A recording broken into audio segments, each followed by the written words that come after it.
Pagi ini kita semua ada karena anugerah Tuhan. Amin. Selamat pagi. Sebuah pujian untuk kita pagi hari ini. Ku ada sebab anugerah-Mu. Ku ada karena kasih-Mu, Tuhan Yesus. Ku berterima kasih buat kasih rahmat-Mu. Ku ada sebab anugerah-Mu. Ku ada karena kasih-Mu, Tuhan Yesus. Ku berterima kasih buat kasih rahmat-Mu. Terima kasih Yesus, Yesus. Terima kasih karena anugerah-Mu buat hidupku sekarang. Bukan memuji-Mu selamanya.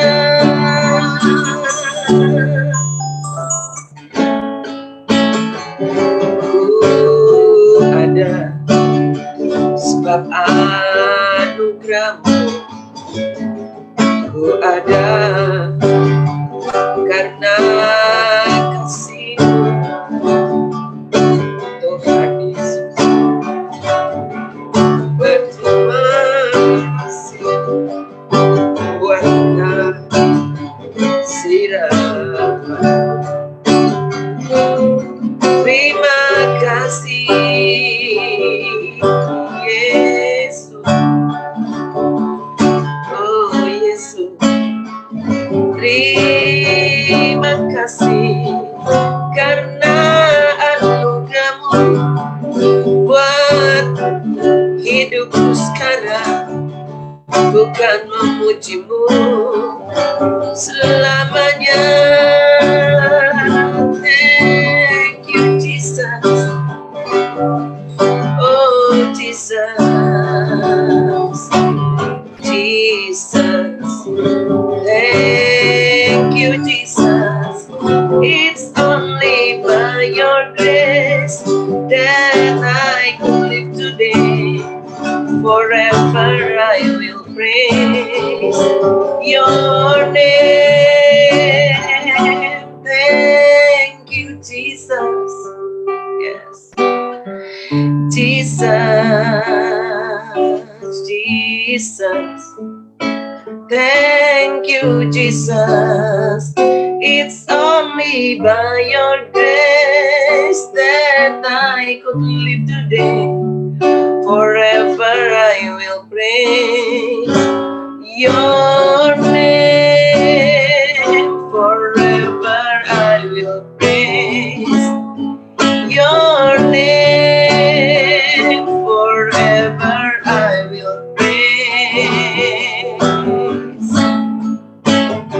your name.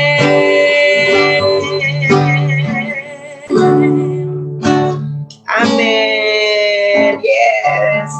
Saudara, mari kita beri tepuk tangan dulu bagi Tuhan kita. Amin. Haleluya.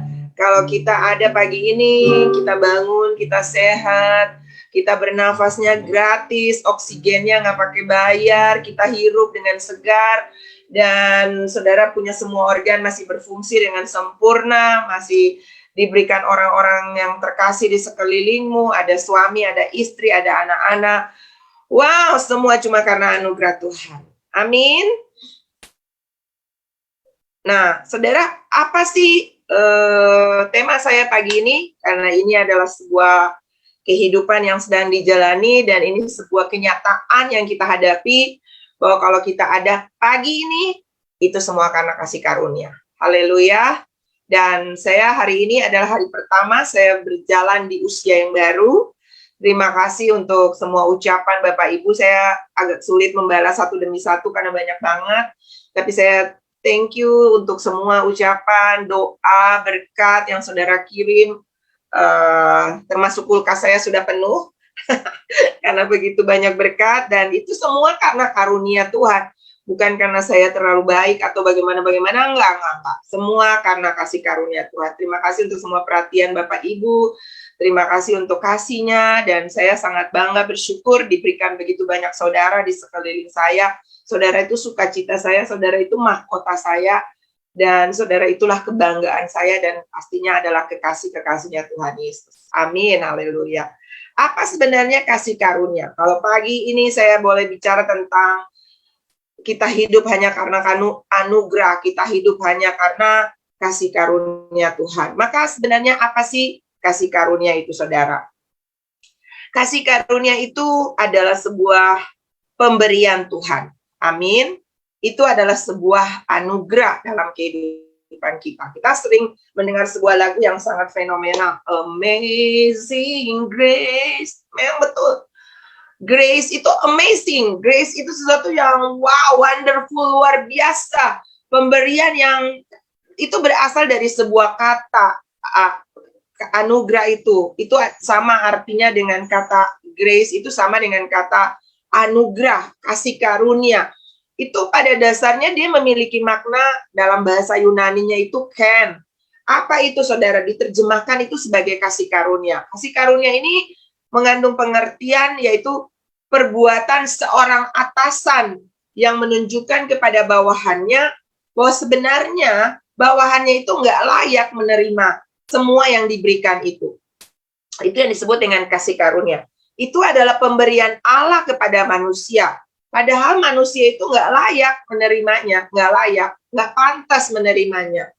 Seorang seniman, seorang orang rohaniawan juga berkata di dalam namanya Donald, dia berkata bahwa anugerah itu kemurahan Allah yang tidak pantas diterima oleh orang yang sebenarnya layak dihukum. Setiap hari kita bocor, setiap hari kita bisa punya pikiran yang jahat, setiap kali kita bisa bicara yang buruk, setiap hari kita bisa gosip, kita bisa melakukan hal-hal yang nggak benar, hati kita bisa tidak tulus. Banyak hal yang sebenarnya pantas kita dihukum, karena upah dosa itu adalah maut. Dan kalau untuk soal hitung baik, hitung kecantikan, hitung kepintaran, saya yakin banyak orang ada di luar sana yang lebih baik daripada kita. Tapi kalau kita dipilih oleh Tuhan, sekali lagi semua hanya karena kasih karunia. Kejadian 6 ayat 8 berbicara tentang seorang yang disebut mendapat kasih karunia atau ken di mata Tuhan. Ya, siapa dia? Dia adalah Nuh. Dan ketika dia mendapat kasih karunia, maka dia luput dari air bah. Dia luput daripada banjir yang melanda bumi. Dan dia dan seluruh keluarganya diselamatkan. Bahkan dia menjadi cikal bakal hadirnya dunia baru. Dari keturunannya lah bumi yang sekarang ada. Saudara dan saya itu adalah keturunan yang berasal dari Nuh. Wow. Ketika kita mendapat kasih karunia, kita hidup karena kasih karunia, maka kita pasti akan selamat. Katakan yes dan amin. Kita pasti akan luput. Saudara, di depan ini ada begitu banyak banjir yang akan datang melanda kehidupan kita. Dan mungkin saja dunia ini juga yang bukan mungkin, pasti. Dunia yang saudara dan saya tinggali ini akan binasa. Percaya dan yakinkan dirimu bahwa saudara itu mendapat kasih karunia. Itu aman, bukan cuma sekarang, tapi sampai kekal selama-lamanya. Dan ketika saudara dan saya mendapat kasih karunia, ternyata kita tidak hanya menyelamatkan diri kita, kita juga akan menyelamatkan orang-orang yang ada di sekeliling kita. Amin. Nuh, karena dia mendapat kasih karunia, maka dia selamat dan seisi keluarganya juga diselamatkan. Wow, ini sesuatu yang sangat luar biasa. Kasih karunia itu adalah sebuah bantuan, kekuatan ilahi yang saudara dan saya terima. Lebih spesifiknya, kasih karunia yang kita dapat itu adalah melalui Yesus Kristus. Pengorbanan Tuhan Yesus di salib menukar kutuk, menukar kematian, menukar kemiskinan, menukar sakit penyakit dengan hidup yang penuh dengan kelimpahan, hidup yang penuh berkat, hidup yang penuh dengan keselamatan, hidup yang penuh dengan jalan-jalan yang terbuka, pintu-pintu yang terbuka, bahkan kesehatan, terobosan, saudara terima, semuanya melalui yang namanya pengorbanan Yesus atau salib. Jadi kasih karunia itu memungkinkan kuasa Yesus nyata dalam kehidupan kita. Bukan karena kebaikan kita, bukan karena kehebatan kita, tapi semua hanya karena kasih karunia Tuhan. Amin, Bapak Ibu. Kita akan baca di dalam 2 Korintus. Kita lihat tentang seorang yang mendapat kasih karunia ya di mata Tuhan, dan kita akan belajar daripada dia. Di dalam 2 Korintus 12, saya baca di dalam ayatnya yang pertama sampai ayatnya yang seterusnya. Ini adalah sebuah pernyataan dari seorang rasul besar yang mengalami begitu banyak hal-hal yang spektakuler dalam kehidupannya. Aku harus bermegah, sekalipun memang hal itu tidak ada faedahnya. Ya, jadi Paulus, ini kalimat di awal ini seperti sebuah ngocehan bahwa dia bisa bermegah dengan semua yang dia punya secara physically. Ya, sekalipun dia punya juga yang namanya duri dalam daging. Tapi dia bilang nggak ada faedahnya. Apa yang kita punya, yang kita mau sombongkan, itu nggak ada faedahnya. Namun demikian, aku hendak memberitakan penglihatan-penglihatan dan pernyataan-pernyataan yang kuterima dari Tuhan. Aku tahu tentang seorang Kristen 14 tahun yang lampau, entah di dalam tubuh, aku tidak tahu. Entah di luar tubuh, aku tidak tahu. Allah yang mengetahuinya. Orang itu tiba-tiba diangkat ke tingkat yang ketiga dari surga. Jadi Paulus ini, ternyata dia punya pengalaman diangkat ke surga. Aku juga tahu tentang orang itu, entah di dalam tubuh, entah di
Oke, Bapak Ibu, maaf tadi ada gangguan sinyal. Dan supaya jangan aku meninggikan diri karena pernyataan yang luar biasa itu, maka aku diberi suatu duri di dalam dagingku, yaitu seorang utusan iblis untuk mengocok aku, supaya aku jangan meninggikan diri. Tentang hal itu aku sudah 3 kali berseru kepada Tuhan, supaya utusan iblis itu mundur daripadaku. Tetapi jawab Tuhan kepadaku, cukuplah kasih karuniaku bagimu, sebab justru dalam kelemahanlah kuasaku menjadi sempurna. Sebab itu, terlebih suka aku bermegah atas kelemahanku, supaya kuasa Kristus turun menaungi aku. Karena itu aku senang dan rela di dalam kelemahan, di dalam siksaan, di dalam kesukaran, di dalam penganiayaan dan kesesakan, oleh karena Kristus. Sebab jika aku lemah, maka aku kuat. Ini adalah sebuah pernyataan yang sangat luar biasa. Dikatakan di sini, sebab jika aku lemah, aku kuat. Karena kenapa, saudara? Karena ketika kita ada dalam kelemahan, ketika kita bilang kita nggak mampu, maka di saat itulah kita mengalami yang namanya kasih karunia. Karena ketika kita menyadari bahwa semua yang kita bisa itu karena kita bisa, itu karena kehebatan kita, itu kita sedang keluar dari yang namanya kasih karunia. Kita sedang merasa bahwa kita lah yang mampu melakukan semuanya. Sebab itu kita perlu bersyukur. Perlu bersyukur dengan apa? Justru seperti Paulus, dia katakan dia bersyukur, dia lebih senang dan rela dalam kelemahan, dalam siksaan, dalam kesukaran, dalam penganiayaan, kesesakan. Tapi dikatakan di sini semua penganiayaan atau penderitaan itu bukan karena kita melakukan dosa atau pelanggaran, bukan. Tapi karena Kristus. Artinya semua hal yang kita alami karena kita hidup benar, karena kita hidup jujur, karena kita hidup takut akan Tuhan, sepertinya kita mengalami penganiayaan batin. Kita harus mengampuni orang-orang yang menyakiti kita. Kita harus melakukan kebaikan sekalipun kita disakiti. Kita harus tetap mengucap syukur walaupun sedang ada dalam kekurangan. Kita harus tetap melakukan kebenaran, tetap melayani, sekalipun kita juga punya kelemahan. Itu adalah bagian dari penderitaan-penderitaan. Firman Tuhan berkata kepada kita, dikaruniakan bukan hanya untuk percaya. Filipi 1 ayat 8 kalau nggak salah. Bahwa kita dikaruniakan bukan hanya untuk percaya, tapi juga untuk menderita bagi Dia.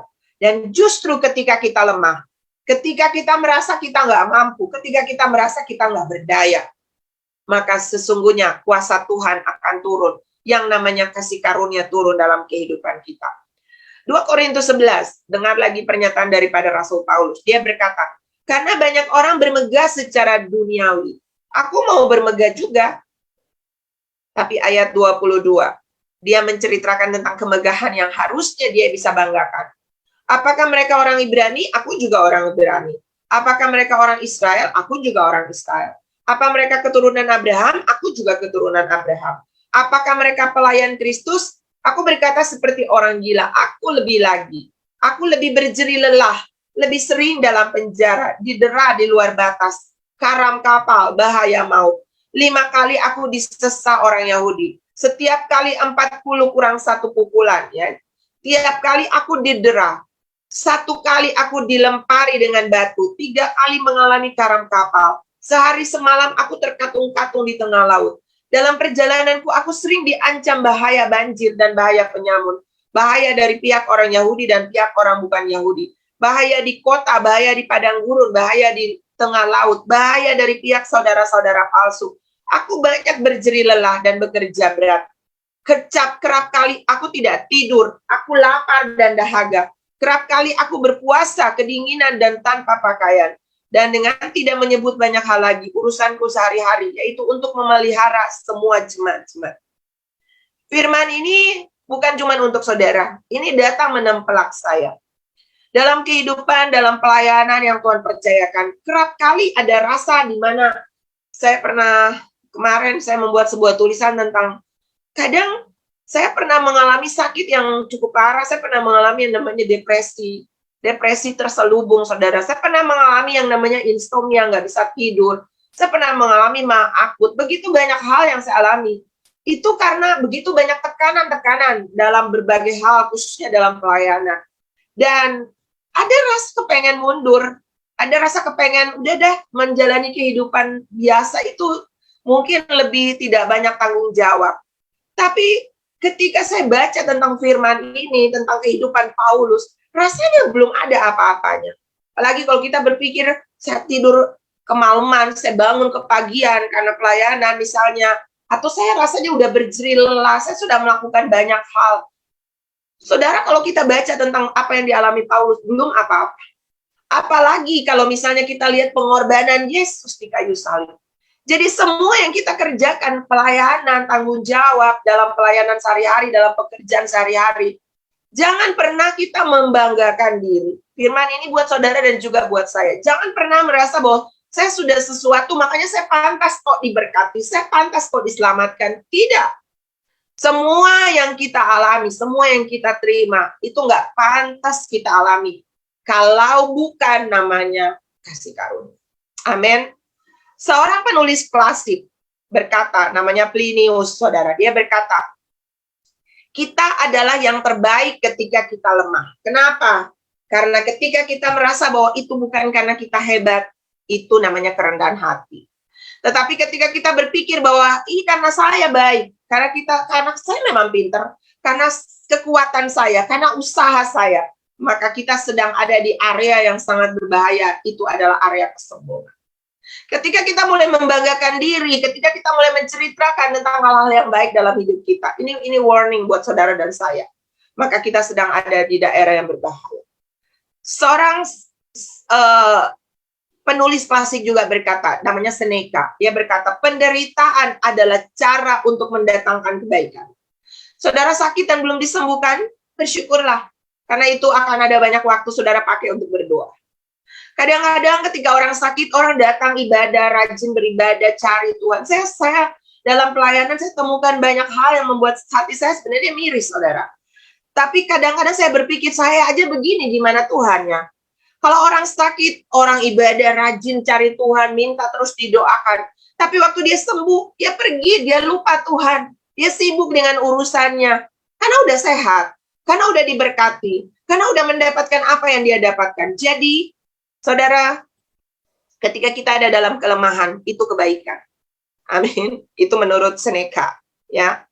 Quintilian berkata, semua kesombongan pikiran akan hancur oleh penderitaan fisik. Dan ini sebuah kalimat yang sering diucapkan, saudara. Iman dimulai ketika kekuatan manusia berakhir. Saya dan suami saya bersyukur. Dulu kita tidak bisa mensyukuri ini dan kita cukup merasa tersakiti ketika bangunan itu tertunda, mengalami penipuan berkali-kali. Awalnya rasanya hati ini hancur dan merasa kok begini ya, kok ini pembangunan rumah Tuhan. Tapi kok mengalami begini banyak hal. Tapi Tuhan sedang memukul bagian-bagian yang kita banggakan, kesombongan-kesombongan kita. Dan itu baik bagi kita. Karena justru ketika kita ada dalam kelemahan, kita cari Tuhan sungguh-sungguh. Berapa sering kita ketika ada dalam kelemahan, kita cari Tuhan, kita doa pagi, kita doa malam, kita doa wanita, kalau itu pun pria, doa aja. Tapi ketika kita udah ngalami pemulihan, kesembuhan, udah ada Tuhan. Jadi kita bikin Tuhan itu jadi UGD, saudara. Unit gawat darurat, pas butuh, pas cari. Jangan seperti itu, saudara. Tapi ketika kita menyadari bahwa semua adalah anugerah, kita akan hidup dekat dengan Tuhan. Minutius Felix berkata, ini saya ambil beberapa cuplikan orang-orang yang menceritakan tentang kasih karunia. Dia katakan, bencana seringkali merupakan disiplin untuk kebaikan. Hati-hati dengan zona nyaman. Zona nyaman itu membunuh. Zona nyaman itu bisa membuat kita lupa Tuhan. Tapi ketika kita ada dalam masalah, bersyukurlah. Karena itu adalah waktu-waktu untuk kita lebih sungguh-sungguh. Makanya, saudara, jangan jadikan zona nyaman itu untuk tempat di mana kita jadi lupa Tuhan. Tapi biarlah ketika kita ada dalam zona nyaman, justru kita lebih sungguh-sungguh dengan Tuhan. Amin. Itu tempat berlatih, supaya ketika suatu saat Tuhan izinkan masalah datang, kita udah kuat. Kenapa? Udah terbiasa dekat dengan Tuhan. Kalau pas ada masalah baru cari Tuhan, saya katakan itu butuh waktu lagi. Belum kenal Tuhan, belum tahu Tuhan. Terus jadi gampang menyerah, gampang mundur, gampang hands up, angkat tangan. Tapi kalau kita udah dekat sama Tuhan, dalam keadaan baik sekalipun, maka ketika masalah datang, no problem. Saya menemukan ada banyak manusia dalam pergaulan saya, pertemanan saya. Ketika dia ada masalah, dia bilang, aku bersyukur untuk masalah ini. Karena masalah ini saya semakin lebih baik. Itu tandanya bahwa memang dia sudah bangun hubungan dasarnya dengan Tuhan. Dan orang-orang yang punya hubungan intim dengan Tuhan, ketika masalah datang, itu dia lihat sebagai kebaikan. Tapi orang-orang yang nggak punya hubungan intim dengan Tuhan, nanti kalau sudah ada infus di mana-mana, nanti kalau sudah ada masalah, dokter vonis A, B, C, dan itu sangat membahayakan, baru mau cari Tuhan. Itu terlambat, saudara. Ya, sekalipun Tuhan tidak pernah terlambat, tapi itu terlambat bagi kita. Ya, kalau kuat, kalau enggak, ya kan. Tapi kalau kita dekat sama Tuhan, maka kita pasti kuat. Jadi, saudara, kuasa Kristus akan terwujud dan sempurna mendukung kita ketika kita ada dalam kelemahan. Dari bacaan tadi, Paulus berkata itu adalah duri dan duri dalam daging. Ada banyak orang menerjemahkan atau banyak orang menafsirkan tentang duri dalam daging yang dialami oleh Rasul Paulus. Ada yang bilang dia epilepsi, ada yang dia bilang pandangan matanya terganggu, ada yang bilang bahwa dia mengalami begitu banyak tekanan. Saudara dengar tadi bacaan, dia mengalami banyak penganiayaan, banyak permusuhan, orang-orang yang begitu membenci dia, bahkan dia mau dibunuh. Nah, itu boleh dikatakan duri dalam daging. Kadang-kadang kita nih ya, terlalu baper, saudara, termasuk saya. Kalau kita mengalami sesuatu, kenapa ya saya ini udah melayani Tuhan sungguh-sungguh loh. Saya ini udah memberi loh. Saya ini udah menabur loh. Saya ini udah melayani Tuhan. Saya ini rasanya kita hitung semua kebaikan kita. Tapi kok kita dapat ini? Kayaknya kita sedang mau bilang sama Tuhan, Tuhan tuh nggak adil. Tapi mari saya kasih tahu buat saudara, kalau hari ini kita masih ada, semuanya hanya karena kasih karunia. Amin. Bukan karena kebaikanmu, bukan karena fasih lidahmu, bukan karena kekayaanmu, kau dipilih, kau dipanggilnya, bukan karena kecakapanmu, bukan karena baik rupamu, bukan karena kelebihanmu, kau dipanggil, kau dipakainya. Bila engkau dapat, itu karunia-Nya. Bila engkau punya semua daripadanya, semua karena anugerahnya diberikan kepada kita. Semua anugerahnya bagi kita bila kita dipakainya. Semua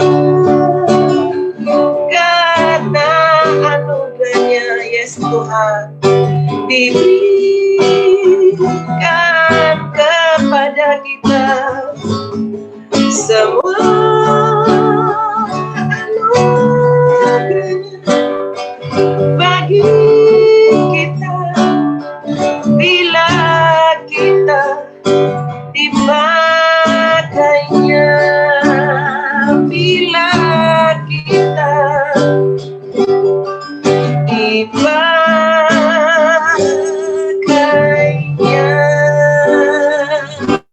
Amin. Semua cuman karena anugerah Tuhan.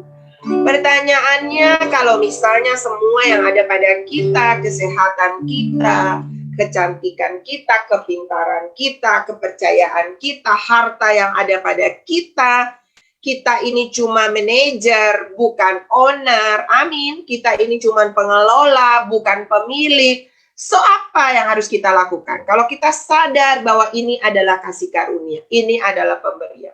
Yang pertama, saudara, dua hal yang harus kita lakukan. Yang pertama adalah hargailah, hormatilah karunia itu, hormatilah pemberian Tuhan itu. Caranya adalah kita menjadi pengurus-pengurus kasih karunia itu.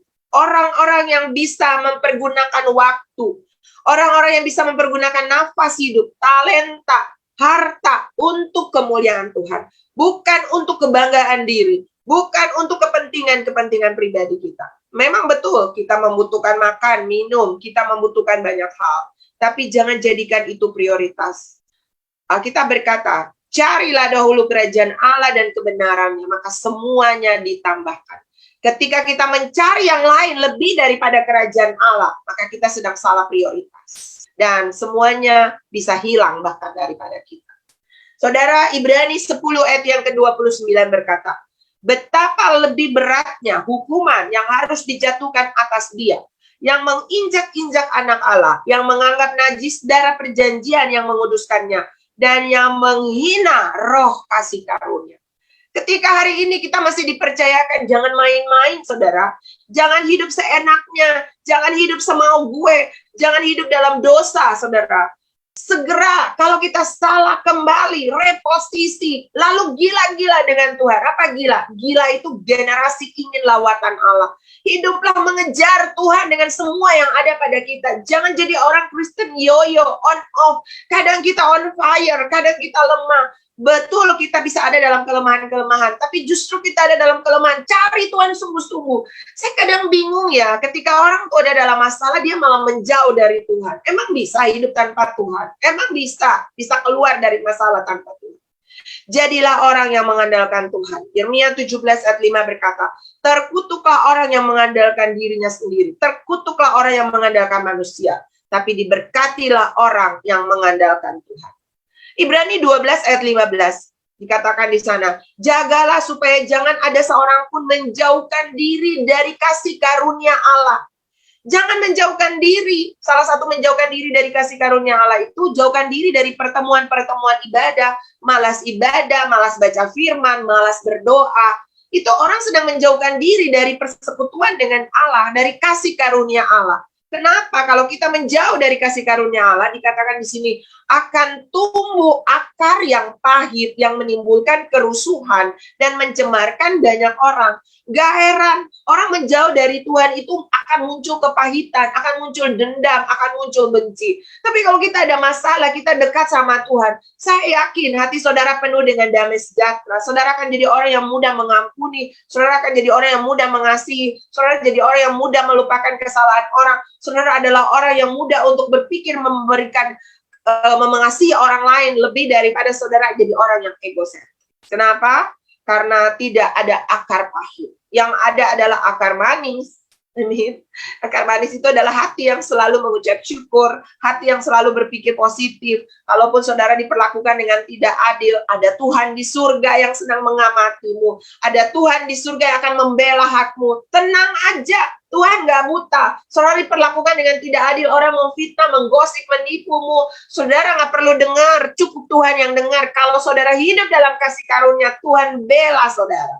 Ada banyak hal dalam kehidupan saya lihat bagaimana Tuhan tuh bela. Tuhan itu tolong saya, bukan karena saya pantas, bukan. Karena memang kita hidup dalam kasih karunia. Kita hidup dalam kebaikan-kebaikan Tuhan. Amin. Jadi jangan menjauhkan diri dari kasih karunia Allah. 1 Petrus 3 ayat 7. Demikian juga hai kamu suami-suami, hidup bijaksana dengan istrimu sebagai kaum yang lebih lemah. Hormatilah mereka sebagai teman pewaris dari kasih karunia, yaitu kehidupan, supaya doamu jangan terhalang.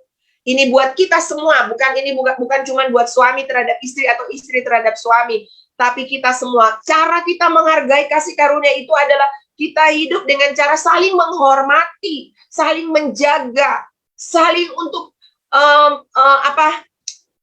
saya sebut ini sebagai saling mensupport satu dengan yang lain. Jangan kita saling menjatuhkan, jangan kita hidup untuk hanya untuk diri sendiri, tapi bagaimana kita menjadi orang yang bisa juga jadi berkat. Kenapa? Karena kita tidak saling menghormati, doa kita itu terhalang. Ya.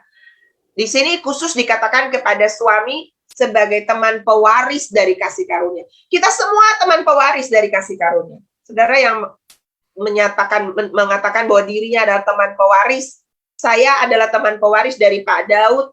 Pak Daud adalah teman pewaris dari Ibu Nela.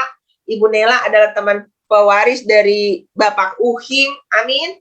Kita semua teman pewaris dari kasih karunia. Nah, kalau kita adalah teman pewaris, cara untuk kita menunjukkan bahwa kita teman pewaris, kita saling menghormati. Amin. Ada satu kalimat berkata begini, jangan buat salah buat satu orang pun, kasihi semua orang, tapi percaya sedikit orang saja. Ya, saudara. Jadi kita jangan melakukan kesalahan kepada siapapun. Coba saudara tulis dulu di kolom komentar, saya adalah teman pewaris kasih karunia dengan siapa yang saudara mau sebutkan. Dengan saya juga boleh. Amin. kita adalah teman pewaris. Amin. Hai teman pewaris, saling menghormati satu dengan yang lain. Itu salah satu bukti kita adalah orang-orang yang menghargai kasih karunia. Amin. 1 Petrus 4 ayatnya yang ke-10 berkata, layanilah seorang akan yang lain sesuai dengan karunia yang telah diperoleh tiap-tiap orang, sebagai pengurus yang baik dari kasih karunia Allah. Wow. Jadi ketika kita saling melayani satu dengan yang lain, kita sedang menjadi pengurus. Kalau ada sebuah organisasi, lalu dibilang, itu pengurus, misalnya pengurus CKF, ada para pengurus di sini ya, tim admin yang ada di sini, ada Ibu Devi, ada Saudari Lydia, ada Adi Cherry, ada Pak Iwan, ada Pak Simon, ada Ibu Dona, Ibu Yuli, Ibu Emma. Itu para pengurus daripada grup Healing and Prophecy atau pelayanan mujizat pagi ini. Ada pengurus, saudara. Nah, kalau kita bilang kita pengurus kasih karunia, yang nanti kita akan menerima anugerah dan sudah menerima anugerah, maka kita harus saling menghormati satu dengan yang lain. Amin. Kita saling melayani dengan apa karunia atau apa talenta yang Tuhan sudah berikan kepada kita. Dan 2 Petrus 3 ayat 18, ini adalah cara-cara kita menjadi orang-orang yang menghargai kasih karunia ya. 2 Petrus 3 ayat 18, tetapi bertumbuhlah dalam kasih karunia dan dalam pengenalan akan Tuhan dan Juru Selamat kita, Yesus Kristus. Baginya kemuliaan sekarang dan sampai selama-lamanya. Jadi ketika kita tahu kita sudah menerima kasih karunia, kita harus bertumbuh dalam kasih karunia itu. Salah satu bentuk kita bertumbuh dalam kasih karunia itu adalah kita menceritakan kasih karunia itu bagi banyak orang, dan kita membuat orang lain juga menerima kasih karunia. Amin. Artinya kita menjadi mercusuar. Kita menjadi orang-orang yang menjadi penerang. Kita menjadi orang-orang yang akan membawa banyak orang datang kepada Tuhan. Saya yakin kalau saudara jadi orang-orang yang membawa banyak orang datang kepada Tuhan, maka setiap pagi minimal ada 1 atau 2 orang saudara yang diajak datang ikut mujizat pagi. Maka Zoom ini akan penuh. Zoom ini mampu membuat 500 orang, saudara, ya. Tapi sekian lama kita belum jadi orang-orang ada saya temukan ada orang-orang yang sangat bersemangat untuk mengirim link, untuk mengajak temannya, untuk mengajak suami, untuk mengajak istri, untuk mengajak anak-anak. Itu salah satu bentuk kita menunjukkan kita bertumbuh dalam kasih karunia. Amin. Kita orang-orang yang mau untuk membagi kasih karunia yang kita dapat itu dengan orang lain, sehingga kita akan menjadi agen-agen penyelamat. Wow, itu tanda kita menjadi orang-orang yang menghargai kasih karunia.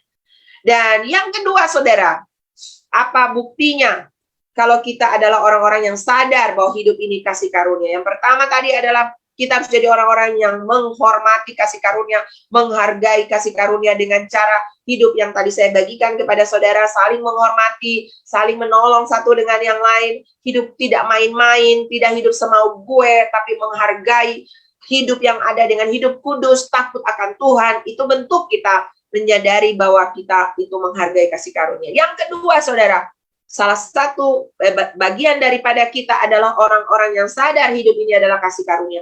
Jangan sombong. Semua karena anugerahnya diberikan kepada kita. Hari ini kalau saudara punya saldo di bank, hari ini kalau saudara punya nafas untuk bernafas, hari ini kalau saudara bisa bicara kepada orang lain, saudara fasih lidah, saudara punya talenta untuk memuji dan menyembah Tuhan, saudara punya kemampuan untuk bermain musik, saudara bisa multimedia, IT, saudara bisa bikin apa saja.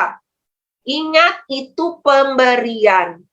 Kalau kita sadar itu adalah pemberian, kita nggak akan pernah merasa sombong. Iya, karena saya begini, karena saya begitu, makanya saya pantas dapat ini, saya pantas dapat itu. Alkitab berkata begitu banyak firman menulis di dalam Alkitab, Tuhan membenci orang yang sombong, tapi mengasihani orang yang rendah hati. Dan salah satu wujud kerendahan hati kita adalah kita menghargai kasih karunia Tuhan. Salah satu wujud kita menghormati dan jadi orang yang tidak sombong adalah kita mau berbagi dengan orang lain. Amin.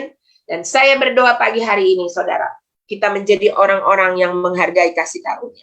Kita menjadi orang-orang yang tidak sombong. Dan kita menjadi orang-orang yang mau mengurus kasih karunia ini. Dan terus bertumbuh di dalam kasih karunia ini.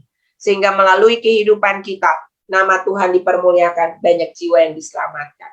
Tuhan Yesus memberkati saudara.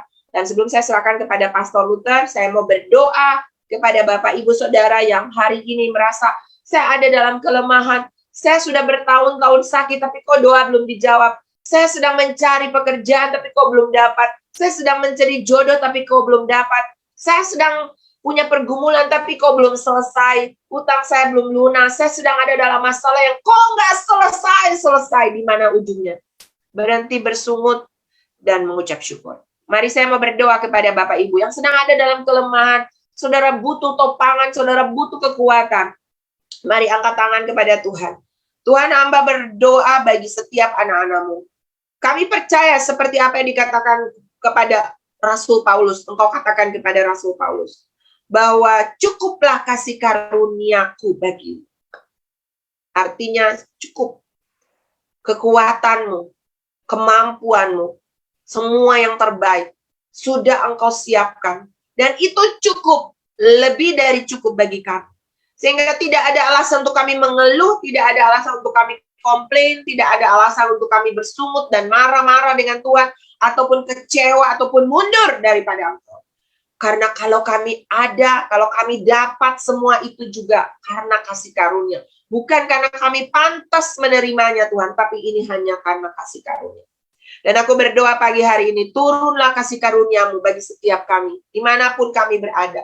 Saudara, terima pagi ini Tuhan memberikan roh kasih karunia bagi setiap engkau dimanapun Bapak Ibu berada.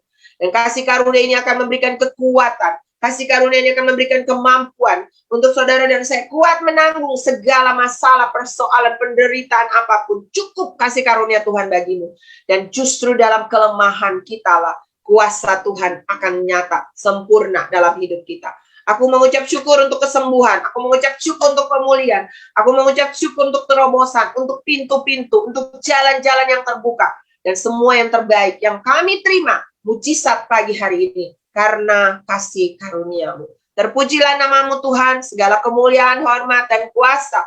Hamba-Mu kembalikan hanya bagi Engkau. Di dalam nama Tuhan Yesus. Haleluya. Amin. Saya serahkan kepada Pastor Luther. Puji Tuhan Bapak Ibu, saya percaya Bapak Ibu diberkati pagi hari ini. Haleluya. Tulis di kolom komentar Bapak Ibu, saya diberkati Tuhan. Bahwa menerima anugerah itu adalah seorang Tuhan turun kita dan berkata, mengangkat kita, membersihkan kita dan berkata bahwa kita ini adalah selevel, kita ini adalah diadopsi dari seorang hamba menjadi seorang putra dan putri untuk menerima warisan dari Tuhan. Jadi anugerah adalah Tuhan ingin memberikan kepada kita warisannya.